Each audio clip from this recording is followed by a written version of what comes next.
Hello नमस्कार दोस्तों, आज हम बात करने जा रहे हैं बिहार के सबसे बड़े मर्डर के पीछे की कहानी क्या है। जी हाँ, मुकेश सहनी को पिता को किसने मारा, क्यों मारा। आपको बता दें 1 लाख रुपया के चलते मुकेश सहनी के पिता की हो गई हत्या और इसके लिए मुकेश सहनी भी जिम्मेदार। क्यों, कैसे और पूरी कहानी विस्तार से जानते हैं। तो दरअसल बात ये है कि मुकेश सहनी के पिता जीतन सहनी सुपौल के एक गाँव में रहते थे और वहाँ वो साधारण सी ज़िंदगी जीते थे। मुकेश सहनी जैसे वीआईपी हेलीकॉप्टर से घूमने वाले नेता, बिहार में करोड़ों-करोड़ खर्चा करने वाले, पार्टी बनाकर घूमने वाले नेता के पिता एक साधारण ज़िंदगी, मछुआरे की ज़िंदगी जीते थे।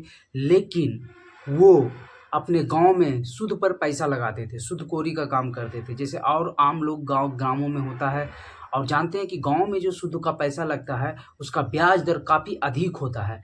जी हाँ, अगर आपने 1 लाख रुपया का सूद लगाया तो उस पर मंथली का 4 से 5% का ब्याज दर होता है।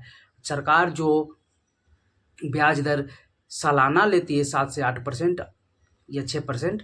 और लेकिन गाँव के सूदखोर 1 साल में 48% तक सूद ले लेते हैं। जोड़िए अगर 1 साल में 1 महीने में 4% तो बढ़ चौक 48,000 रुपये, 1 लाख का 48,000 रुपये आपको सालाना सिर्फ उसका ब्याज देना पड़ेगा।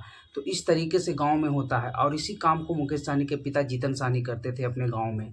और उन्होंने सूद पर पैसा लगाते थे, 4% पर ब्याज देते थे और इसी क्रम में उनकी हत्या कहीं से जड़ जुड़ता है। उन्होंने सूद पर पैसा दिया था काजिम अंसारी को। वो गाँव के ही रहने वाले, अगल-बगल के रहने वाले थे और वो टेलर का काम करते थे, सिलाई का काम करते थे।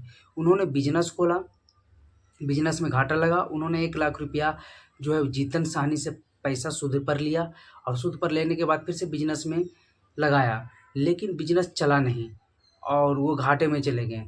तो उन्होंने दो जो सूद पर पैसा लिया था उसका 1-2 साल हो गया, तो उन्होंने 50,000 रुपया सूद का पैसा रिटर्न भी कर दिया था मुकेश सहनी को पिताजी का। हालाँकि जो मूलधन था वो नहीं रिटर्न किया था और उसमें एक और शर्त थी कि अगर आपने पैसा जैसे कि मान लिया 1 लाख रुपया लिया तो 1 महीना में 4,000 रुपया हो गया और अगर आप 4,000 नहीं देते हैं, 4,000 भी आपका मूलधन में जुड़ जाएगा, यानी आपके पास 1,04,000 का फिर आगे से सूद चलने लगेगा।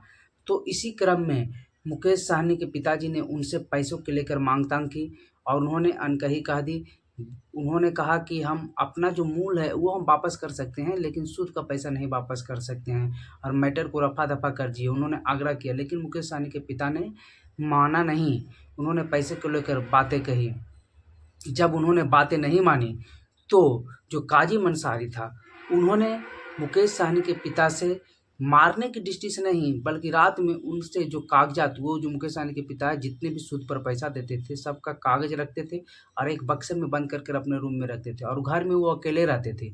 ना ही उनके घर में सीसीटीवी कैमरा था, ना ही गार्ड कोई रहता था और थे इतने बड़े नेता के पिताजी, फिर भी।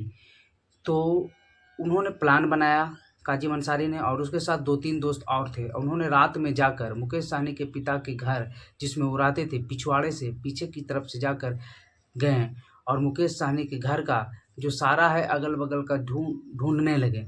तो उनके पिता की नींद टूट गई। नींद टूटने के बाद जब काज़ी अंसारी ने उनसे कागज़ माँगा जिस पर उनमें सूद का पैसा था और उसकी मकसद था कि ये कागज़ लेकर हम भाग जाएँगे और ये सूद का पैसा का सारा लेन-देन खत्म हो जाएगा।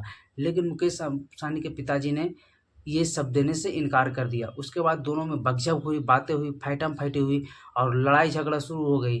तब आरोप ये लगता है कि काज़ी अंसारी ने चाकुओं से भोंक-भोंक कर मुकेश सहनी के पिता की हत्या कर दी।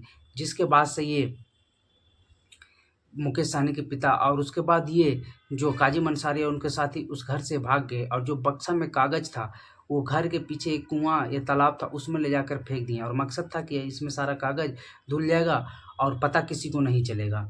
और वो काज़ी अंसारी उस गाँव से भागा नहीं, क्योंकि लगा कि अगर हम भाग जाएँगे तो सबको पता चल जाएगा कि हम ही ने मारा है।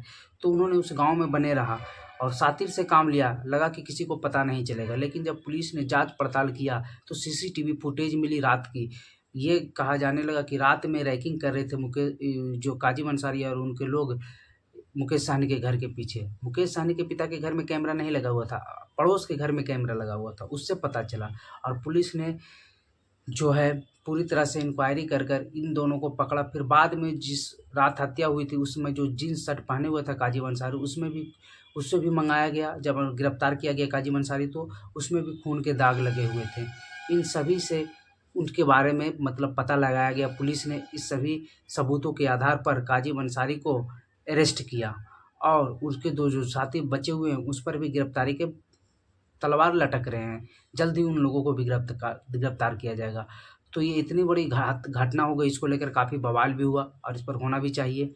देश तक, पूरे देश दुनिया तक लोग जान गए, क्योंकि किसी पार्टी के अध्यक्ष की पिताजी की इस तरह से मर्मम हत्या हो जाना ये अच्छी बात नहीं है।